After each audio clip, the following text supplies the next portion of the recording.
लोकसभेची निवडणूक अवघ्या 2 दिवसावर येऊन टेपलेली आहे। 7 तारीखला होऊ घातलेल्या या लोकसभेच्या निवडणुकीच्या प्रचारार्थ म्हणून ही आजची सभा आहे। या सभेसाठी माननीय राज ठाकरे आलेले आहेत। त्यांना मी आमंत्रण दिलं, एक फोन केला आणि सांगितलं, राज्य आपण कोकणात या। मी पुढे काही बोलण्या अगोदर म्हणाले मी येणार। शब्द द्यावा आणि तो पुरा करावा, त्याला म्हणतात राज ठाकरे। आणि म्हणून आज ते आले आहेत। हा जो कोकणातला लोकसभेचा मतदारसंघ आहे, सावंतवाडी ते चिपळूण 300 किलोमीटर अंतर आहे। काल रत्नागिरीमध्ये माननीय अमित शाह यांची सभा झाली। त्या सभेमध्ये आपण परत मोदी साहेबांना, नरेंद्र मोदी यांना तिसऱ्यांदा पंतप्रधान का करावं यावर ते बोलले। गेल्या 10 वर्षात 2014 ते आज मितीपर्यंत गेल्या 10 वर्षात माननीय मोदी साहेबांनी या देशासाठी, देशाच्या अर्थव्यवस्थेसाठी, विकसित भारत बनवण्यासाठी, आत्मनिर्भर भारत बनवण्यासाठी जे काम केलं, हे पाहता मोदी साहेब परत तिसऱ्यांदा यावेत आणि भारत महासत्ता बनवण्याचं काम त्यांच्या हातून व्हावं। अमित शाह म्हणाले, यासाठी आपल्याला माननीय नरेंद्र मोदी साहेब पाहिजे। मित्र, मी यापूर्वी म्हणालो, 2014 साली भारत जागतिक अर्थव्यवस्थेमध्ये 11 नंबरवर होता। आज भारत 5व्या क्रमांकावर आहे। 10 वर्षात 5व्या क्रमांकावर आहे। पण त्याच वेळी मोदी साहेब म्हणाले, आता भारत 5व्या क्रमांकावर आहे, पण 2030 साली भारत 3ऱ्या क्रमांकावर जाणार आहे, आम्ही आणणार आहोत। मोदी साहेबांनी या 10 वर्षात एका बाजूला देशाची अर्थव्यवस्था सुधारली, तर दुसऱ्या बाजूला 140 कोटी जनता या देशात आहे, त्यांचं जीवनमान सुधारण्यासाठी त्यांनी प्रयत्न केले। तेवढ्यात 2020 ला कोरोना आला। परदेशी अनेक देश कोरोनामुळे तिथे मोठ्या प्रमाणामध्ये मनुष्यहानी झाली। आपल्या देशातही लाखो लोक गेले आणि त्यावेळेला मोदी साहेबांनी या देशातल्या जनतेला वाचवण्यासाठी भारतातच लस निर्माण केली। भारत परदेशात मिळून 220 कोटी लसीकरण मोदी साहेबांनी करून घेतले। वॅक्सिनही तयार केलं पुण्यामध्ये मोठ्या प्रमाणामध्ये। प्रत्येक राज्याला वॅक्सिन पुरवठा केला आणि देशामध्ये कोरोनाच्या कार्यकाळात जे लोक मोठ्या प्रमाणात मृत्युमुखी पडत होते, त्यांना वाचवण्याचं काम आमच्या मोदी साहेबांनी केलं। नवीन औषधं आणली, कोरोनासाठी बनवून घेतली, प्रत्येक राज्याला दिली आणि महाराष्ट्राला पण दिली। त्यावेळेस तुम्हाला माहिती आहे महाराष्ट्राचे मुख्यमंत्री कोण होते, जे काल इथे होते, खास बोलायला आले। त्यावेळेला मोदी साहेबांनी पाठवलेली औषधं टेंडर काढले। गोरगरिबांना औषधं फुकट द्यायला पाहिजे होती, ती दिली नाहीच। उलट प्रत्येक टेंडर मागे 15% कमिशन मागितलं। अनेक टेंडर घेणारे पळून गेले आणि दिलं, त्यांची आता चौकशी चालू आहे। मोदींनी त्याच काळामध्ये उपासमार चालू आहे, कंपन्या बंद आहे, नोकरी धंदे बंद आहे, पगार मिळत नाही, आणि म्हणून मोदी साहेबांनी त्याच वेळेला 140 कोटी जनतेपैकी 80 कोटी गरीब जनतेला मोफत धान्य तेव्हा सुरू केलं, आजही सुरू आहे, पुढच्या 5 वर्ष सुरू राहणार आहे. मोदीने एका बाजूला मोफत धान्य तर यांनी कमिशन, हा फरक आहे, फरक आहे. बांधून आज आम्ही सांगतोय अब की बार 400 पार. कशासाठी? मोदी सरकार तिसऱ्यांदा यावं, मोदी तिसऱ्यांदा पंतप्रधान बनावं आणि हा देश प्रगतीकडे जावं. महिलांसाठी किती योजना आणल्या? एकूण 54 योजना मोदीने आतापर्यंत 10 वर्षात जाहीर केल्या. प्रत्येक तालुक्यामध्ये 60% 70% लाभार्थी आहेत. महिलांसाठी किती योजना? मुद्रा योजना आणली. मुद्रा योजनेमध्ये गॅरंटी नाही आणि व्याजही नाही. महिलांची ग्रामीण भागात अडचण शौचालयाची होती. मोदी साहेबांनी किती शौचालय 10 वर्षात दिले? 11 कोटी 72 लाख शौचालय दिले, तर 8 कोटी घरांना नळाने पाणी दिलं. 4.25 कोटी गरिबांना घर नव्हती, छत नाही, पक्की घरं दिली 4.25 कोटी लोकांना. घरात आजारी माणूस पडला आणि पैसे जर नसेल तर माणूस जगत नाही, हॉस्पिटल नेऊ शकत नाही, घरात पैसा नाही. हे ओळखलं मोदी साहेबांनी आणि एक योजना चालू केली, आयुष्यमान भारत, 5 लाखाची मदत. बांधवनं काय सांगतोय? आम्ही सांगतो आम्ही काय केलं 10 वर्षात. जी दुसरी आघाडी आहे ना, ज्या आघाडीचे लोक नाही ते फिरतायत देशभर, फक्त मोदी साहेबांना शिव्या घालणं, हे सरकार परत निवडून येणार नाही ची हमी देत आहेत. पण मोदीने केलेलं काम आणि कार्य याच्यावर काय बोलत नाही आणि स्वतःचंही काम सांगत नाही. काय केलं? आपल्या राज्यात 2.5 वर्ष शिवसेनेचे मुख्यमंत्री होते उद्धवजी ठाकरे. या 2.5 वर्षात त्यांनी जनहितासाठी, लोकहितासाठी, शेतकरी, कामगार काय केलं सांगावं काहीतरी. त्यांनी शिव्या घालायला निवडणुकीनंतर आपण तुम्हाला मैदानं खुली करून देऊ आणि स्टेजी बांधून द्या शिव्या, कारण दुसरं काही येतच नाही. मला पत्रकाराने एक प्रश्न विचारला. प्रश्न असा होता, उद्धवजी ठाकरे आणि राजजी ठाकरे काय फरक? मला फरक प्रत्येक 2 माणसात असतो आणि हा फरक फारच आहे. नाही कोणता? मला राजजी ठाकरे मी ओळखतो ते असे आहेत, माणुसकी जोपासणारे राजजी ठाकरे, मैत्रीचं पावित्र्य टिकवणारे राज ठाकरे, दिलेला शब्द पाळणं हे राजजी ठाकरेंचं वैशिष्ट्य आहे. वक्तृत्व आणि एखादा विषय जनतेला समजून सांगायचा, पटवून सांगायचा, तो त्यांना आत्मसात काही स्किल, कौशल्य फक्त राज ठाकरेंमध्ये आहे. राज ठाकरे राजकारणाचा अभ्यास विद्यार्थी सेनेचे अध्यक्ष असल्यापासून मी पाहतोय.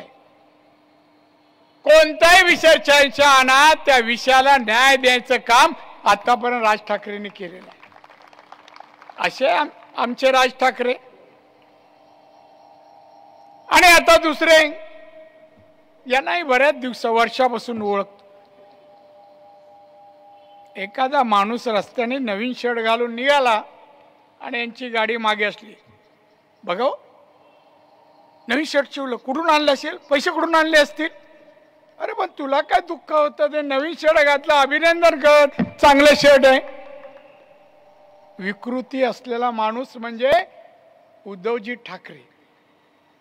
आता आम्ही कोणाला काही म्हणतात, तो माझा इतिहास त्यांना, मी वयाच्या 15 वर्षापासून शिवसेनेत बाळासाहेब ठाकरे यांच्या शिवसेनेत 2 रुपयाची पावती फाडून परब क्लासमधून मी शिवसैनिक झालो. मला तेही ओळखतात माझं पूर्ण आयुष्य. आणि इथे आले काल एक वाक्य बोलले हो, शोभा देत नाही त्यांना. अहो एक माननीय मोदी साहेबांना शिव्या देता, अमित शहाना शिव्या देता. अहो कोणी कोणाबद्दल बोलावं याला काही मर्यादा आहे, संस्कार आहेत, याची नाही चिंता. फक्त शिव्या देणं अब के बार मोदी तडीपार. सोपं आहे काय? किती जण खासदार आहेत? 5 खासदार आहेत. शरद पवारांकडे किती आहे? 3. 5 3 8. आणि गावभर फिरतोय ना 1 राहुल गांधी, त्याचे किती आहेत? 50. 58 खासदार. आमच्या आजच 303 आहेत आणि आम्ही 400 गाठणार आहे. सत्ता कशी काय येईल? काय राहुल गांधीचा जाहीरनामा मी वाचला हो, हमारी सत्ता आ जाएंगी और हम 1 लाख रुपए हर घर के लिए बैंक में जमा करेंगे. हर घर वाले को 1 लाख रुपया उनके अकाउंट में जमा करेंगे. अरे सत्ता आली तर देणार ना, तो पण स्वतःच्या अकाउंट मधून 5 लोकांना तरी दे. बांधवांनो नाही, फक्त हम हे करेंगे वो देंगे. पण आज सत्ता येतच नाही तुमची. तेच उद्धव ठाकरे, तेच उद्धव ठाकरे. आता कोणी होते आमचे केसरकर बोलत होते खोके. आता खोक्याबद्दल उद्धव ठाकरेंनी बोलू नये, खरंच बोलू नये. का त्याने कधी खोके घेतले नाही? मी कधी मातोश्रीच्या आतल्या गोष्टी कधी जाहीर सभेत बोललो नाही. पण मी एका दिवशी 7:30 वाजता बरोबर मातोश्रीत शिरलो आणि साहेब बसतात त्या कॅबिन मध्ये. कॅबिन उघडली, दरवाजा आज जातोय तर आज मोजणं चालू आहे स्पीड मध्ये. 3 जण बसले. मी तसंच लिफ्टने वर गेलो साहेबांकडे. साहेब बोलले काय चाललंय तुमच्या कॅबिन मध्ये? असंच चाललंय, मोजणं चाललंय. अहो उमेदवारांकडून पैसे घेतात साहेब. बोललो ज्याच्यावर पैसे घेतले त्यांनी 30 वर्ष दिवस रात्र शिवसेनेसाठी आणि केसेस घेतल्या आणि आता त्याच्याकडून पैसे घेतात आणि ते मोजतायत. थांब इथे बेल मारले आणि बोलवलं. हे मी पाहिलंय, तुम्ही त्यांना काय खोक्या म्हणता? कधी उद्धव ठाकरे तुम्ही नोकरी केली? कधी व्यवसाय केलात? मर्सिडीज फिरवता कधी केली? काही बोलायचं खोके. अरे तुमच्यावर तुम्हाला सांभाळता आलं नाही. 40 आमदार डोळ्यासमोर बसलेल्या मीटिंगला चालत गेले, काही अडू शकला नाहीत, काही अडू शकला नाही. यावरून तुमची पात्रता, तुमची कुवत, क्षमता हे माहिती आहे सगळ्यांना. हे दमबिम द्यायचं काम तुमचं नाही हो. असं नाही की आम्ही सोडलं आणि तुमच्याकडे दिलं आणि तुम्ही चालू केलं, असं पण नाही ना. आम्ही काही सोडलं नाही. म्हणे आडवे आला तर गाडून पुढे जाईन. कसं जाणार? एक त्या गाड्याला ताकद लागते, वाकायला लागतं, ते तुम्हाला जमत नाही वाकायला. 20 पावलाच्या वर चालू शकत नाही आणि कोणाला गाडणार? नाव घ्या ना म्हणा. हे नको बोलू. शेवटी आम्ही माननीय बाळासाहेबांना आठवतो आणि त्यांच्या पुत्राबद्दल बोलताना जीवावर येत. आमच्याबद्दल असं काय बोलू नका. आम्ही कृती करणारी माणसं आहे, आम्ही बोलणारी माणसं नाही आहोत.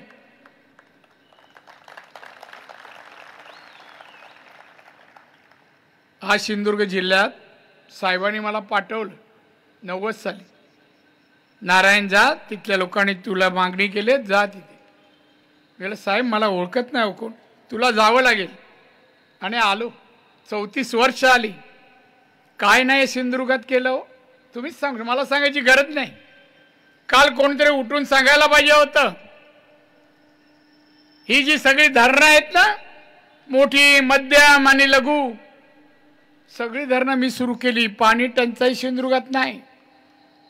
अगदी उंच उंच डोंगरावर जे धनगरवाडे आहेत ना, वीज मी पोचवली. एक घर असलं तरी वीज त्याच्या घरात आहे. अंधारात कोण सिंधुदुर्गात नाहीये. रस्ते, वाडी, गाव पण रस्ते डांबरीकरण मी पोचवले. शाळेत शिक्षक नव्हते, शिक्षक असलं तर वर्ग नव्हते, 425 शिक्षक कमी होते। माननीय मनोहर जोशी मुख्यमंत्री होते, त्यांना सांगून स्पेशल केस करून 425 शिक्षक एकाच वेळा भरले। या जिल्ह्याचा विमानतळ असो, मेडिकल कॉलेज असो, 750 बेडचं हॉस्पिटल असो, हा हायवे 4 पदरी हायवे, समुद्र किनारा पहा, 121 किलोमीटर समुद्र किनारा आहे। आमचे मासेमारी करणारे जाग्यावर मासे विकायचे, आज युरोपमध्ये मासे जातात, एक्सपोर्ट होता मोठ्या प्रमाणात। सिंधुदुर्गामध्ये मोफा बाजूला आलाय,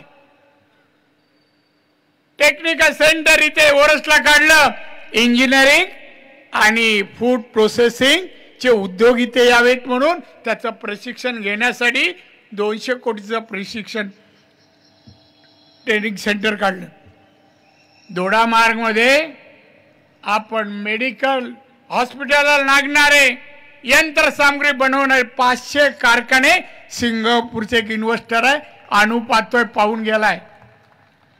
बांधव पायाभूत सुविधा 100% दिल्या, आता फक्त नोकरीचा प्रश्न सोडवायचा आहे। एक प्रश्न मात्र इथे वारंवार पत्रकार विचारतात, का हो तुमच्या किनारपट्टीमध्ये सिडको जागा संपादित करताय का, ते जागा घेतायत का, सारखा प्रश्न विचार। मी सांगू इच्छितो, जर सरकारी अधिकारी कोण असतील, असं काय मनात जरी असेल ना, सिंधुदुर्ग किंवा कोकणातल्या कुठल्याही किनारपट्टी सिडकोने 1 इंच जागा खरेदी करायला देणार नाही, ॲक्विशन करायला देणार नाही। इकडे ॲक्विशन करायचं आणि दुसऱ्याला द्यायचं, इथे नाही। आम्ही मरीन पार्क नाही होऊ दिला हो, जपान सरकारचं, मासेमारीवर परिणाम होईल म्हणून नाही दिला। संविधान नवीन पुढी सोडली, परंतु पूज्य बाबासाहेब आंबेडकरांनी घटना बनवली। हे घटना बघा बदलू पाहतायत मोदी साहेब, कोणी सांगितलं तुम्हाला? स्वप्न पडतात का न झोपता? मोदी साहेबांनी स्वच्छ शब्दात सांगितलं, अमित भाई शहानी सांगितलं, आम्ही घटना बदलत नाही। परमपूज्य बाबासाहेब आंबेडकरांना आम्ही दैवत समजतो, नतमस्तक होतो, पण हे बोलण्याचा अधिकार काँग्रेस आणि त्यांच्या मांडी लावून बसलेले उद्धव ठाकरे शिवसेना यांनी, शरद पवार यांना आहे का बोलण्याचा अधिकार? या काँग्रेसने बांधवानो, काँग्रेसने 80 वेळा घटना 60 वर्षात बदलली, 80 वेळा, मग 80 वेळा घटना बदलली। सावरकरांबद्दल न बोलायचं बोलतायत राहुल गांधी, सोनिया गांधी, शरद पवार। ज्या स्वातंत्र्यवीर सावरकरांबद्दल माननीय बाळासाहेबांना गर्व होता, अनेक वेळा उल्लेख करायचा त्यांच्या कर्तृत्वाबद्दल, आणि आज जे सावरकरांविरुद्ध बाबासाहेबांच्या घटनेबद्दल बोलतात, त्यांच्या मांडीला मांडी लावून बसतायत आणि आम्हाला बोलतात तुम्ही घटना बदलताय, संविधान बदलने चला है, संविधान हम नहीं बदल रहे, फक्त खोटे आरोप करतायत। मोदी साहब बोले ये महाराष्ट्र में एक आत्मा भटक रहा है, अस्वस्थ है, वो भटक रहा है। लगे दुसऱ्याशी नाव न घेता दुसऱ्यांनी खुलासा केला पवार साहेबांनी, हा माझा आत्मा भटकतोय।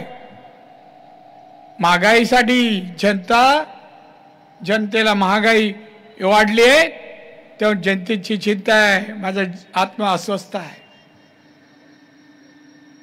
गरिबीमुळे आणि महागाईमुळे नाही, शेतकरी आणि महागाईमुळे। मला पवार साहेब विचारायचं हो आपल्याला, आपलं वय आता 84 वर्ष आहे, आपण 12 वर्ष केंद्रात कृषी मंत्री, 10 वर्ष 2 वर्ष संरक्षण मंत्री होता। महाराष्ट्राचे 4दा मुख्यमंत्री होता, 1 2 3 4 वेळा.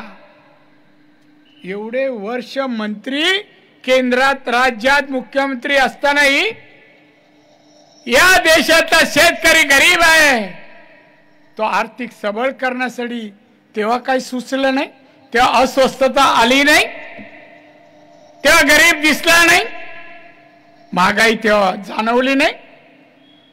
काही सोयीचं बोलायचं आम्हाला माहिती आहे, आणि मोदी साहेबांना उलटा टोला मारता. हा मी आहे, मला माहिती आहे तुम्ही कबूल करणार. तुम्ही नेहमी अस्वस्थ असता, पण त्याच्यावर मार्ग कधीच काढत नाही. अस्वस्थता जावी म्हणून. असोत बांधवना, आपल्याला हा सिंधुदुर्ग, रत्नागिरी, हा कोकण आर्थिक सबळ करायचं आहे. इथे बेकारी ठेवायची नाहीये. रस्ते, पाणी, वीज, शाळा, आरोग्य, प्रत्येक तालुक्याला इंग्लिश मीडियम शाळा मी दिली आहे. डॉन बॉस्को इथे आणलेला आहे. मेडिकल कॉलेज आहे, इंजिनिअरिंग कॉलेज आहे. 1600 विद्यार्थी इंजिनिअरिंग कॉलेजमध्ये आहे. 450 डॉक्टर बनत आहेत. महिलांचे फूड प्रोसेसिंगचे क्लस्टर आपल्या जिल्ह्यात येत आहेत. महिलांसाठी, नोकऱ्यांसाठी, मुद्रासाठी 20 लाखाचं लोन, याच्यामध्ये व्याजही नाही आणि गॅरंटी नाही. हे सगळे उद्योग या कोकणामध्ये येणार. आपल्याला मी सांगेन, मी मंत्री जेव्हा पहिल्यांदा झालो तेव्हा माझ्याजवळ 8 कोटी उद्योजक होते, 18 कोटी कामगार. या 8 कोटीमध्ये 13% फक्त महिला उद्योजक होत्या. आज विचाराल 29% महिला उद्योजक या राजवटीत झालेले आहेत. मला असं म्हणायचं आहे, मी तर हे सगळं काम कार्य लोकांसमोर आहे. चौपदरी रस्ता आहे, ब्रिज,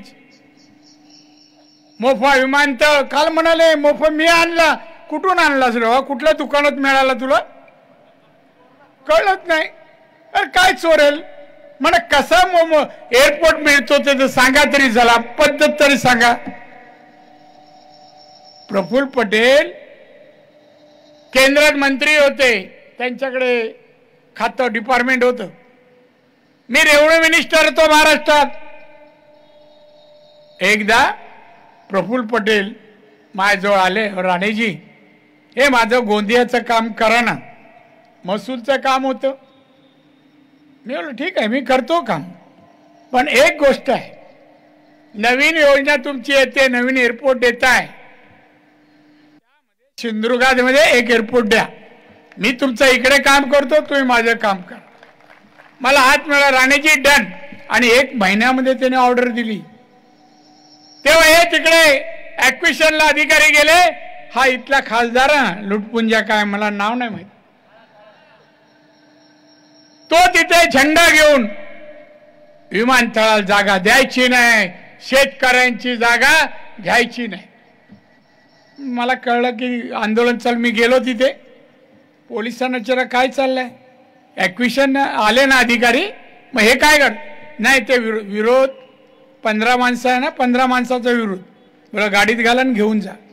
आणि मी तिथे जाऊन फिरलो. प्रभू माझ्याबरोबर होते, सुरेश प्रभू. मला इथे शेती दिसते हो, सगळा काळा दगड होता, गवतही नव्हतं त्याच्यावर. आणि येऊन तो शेत. आणि त्यानंतर एअरपोर्ट टेंडर काढलं, मस्करांना मी दिलं. का मस्करांचे वडील त्यावेळेला PWDची कामं ब्रिजचे वर करायचे, माझ्या ओळखीचे. त्यांना ते काम दिलं. टेंडर हे रूपांतर बांधून झाला बांधवानो. आणि बांधून झाल्यानंतर उद्घाटन होतं. मी थोडं 5-7 मिनिटं, माझं हेलिकॉप्टर लेट आलं. तेवढा हे लोक उभे उद्घाटन करताना अधिकारी बोलले साहेब राणेजी आ रहे ते रुको. मी आलो, स्टेजवर गेलो. आश्चर्य वाटलं मला. जो माणूस जमिनी संपादकाला विरोध करत होता, तो माईक घेऊन येणाऱ्या लोकांचं स्वागत करत होता. मला आश्चर्य वाटलं. उद्धव इकडे बसले मला डाव्या साईडला, आणि हा इथे माईक घेऊन उभा. मी माहिती हातून घेतला. मी म्हणलं उद्धवजी, हा तुमचा खासदार इथे नवीन प्रकल्प आला का त्याला विरोध करतो, हा तोडफोड करणार आहे, हा 15% 20% घेतो. तोंडावर सांगितलं, इथे बसले ते आणि ते सांगितलं या कोकणात प्रकल्प येत नाही खासदारामुळे. हा चूप असं बांधून खोटं बोलतात. एक गोष्ट 2.5 वर्षात या जिल्ह्याला दिली नाही, कोकणाला दिली नाही. आपल्याला सर्वांगीण विकास करायचा. तुम्हाला माझी क्षमता माहिती आहे. कोणत्याही प्रकारे मी या ठिकाणी मोठ्या प्रमाणात औद्योगिकरण करणार. सिडको इथे येऊ देत नाही मी. आणि तुम्हाला एकच सांगेन की कोणाच्या बोलण्यात येऊ नका. आता पत्रकार बरेच पाहुण्यासारखे आलेत, 25-30 संपादकांनी दिलेले प्रश्न घेऊन आले, विचारतायत. मी उत्तर देतोय कारण ते सुखांचा प्रवास परतीचा होत आणि म्हणून मी त्यांना उत्तरही देतो. पण आपण सांगतो सिंधुदुर्ग रत्नागिरी चा लोकसभा मतदारसंघ मोदींनी 400 पार सांगितले. ते 400 मध्ये 100% असणार म्हणजे असणार. आणि म्हणून जास्त न बोलता बंधू भगिनीनो, आतापर्यंत 34 वर्ष तुमच्या सानिध्यात सहवासात वावरताना तुम्ही प्रेमच माझ्या वाट्याला दिलंय, माझ्यावर विश्वास टाकलेला आहे. मी तुमचा फार ऋणी आहे. मला राज्याचं मुख्यमंत्री पद मिळालं माननीय बाळासाहेब ठाकरे यांनी दिलं. माननीय बाळासाहेबांच्या मार्गदर्शनामुळे अनेक पदं मिळाली. त्या पदावर मी यशस्वी झालो. आज खरं म्हणजे ही निवडणुकीसमोर लोकसभेमध्ये मी जात असताना माननीय बाळासाहेबांची आठवण येते. आज साहेब हवे होते म्हणजे वन फिरून शिव्या देत आहेत ना, त्या दिल्या नसत्या. जाऊ दे, मी नाव घेणार नाही. त्यांनी जे काय पत्रकारांच्या भाषेत बोलले ना, आडवा गेला तर अमुक तमुक, त्या दिवसाची वाट बघतोय. आपण आपलं काम करूया. तुम्ही विश्वास आणि प्रेम देता असंच चालू ठेवा. येणाऱ्या 7 तारीखला तुम्ही सर्वजण नातेवाईकांसह मित्र मंडळी शेजारी पाजाऱ्यांना सांगा, या वेळेला एकच ध्यास एकच काम. 7 तारीखला सकाळी लवकर 11च्या आत जाऊन मतदानाच्या लाईनीत राहा, नंतर ऊन येतं. आणि म्हणून उष्णतेचा त्रास होऊ नये म्हणून तुम्ही सर्वांनी जावं. सर्वांनी जाऊन 100% मतदान या भागातून सिंधुदुर्ग रत्नागिरीतून व्हायला पाहिजे. आणि 400 मध्ये तुमच्या हक्काचा तुम्ही हाक माराल ते ओम म्हणणारा खासदार असायलाच पाहिजे. आणि म्हणून तुम्ही मतदान करून निवडून द्याल असे या ठिकाणी निवडून द्या विश्वास व्यक्त करून माननीय राजजी ठाकरे यांना परत एकदा त्यांचे आभार मानत असताना त्यांना दीर्घ आयुष्य आणि उत्तम आरोग्य त्यांच्या मनोकामना माझा रामेश्वर पूर्ण करू दे अशी प्रार्थना करतो, रजा घेतो. जय हिंद, जय महाराष्ट्र.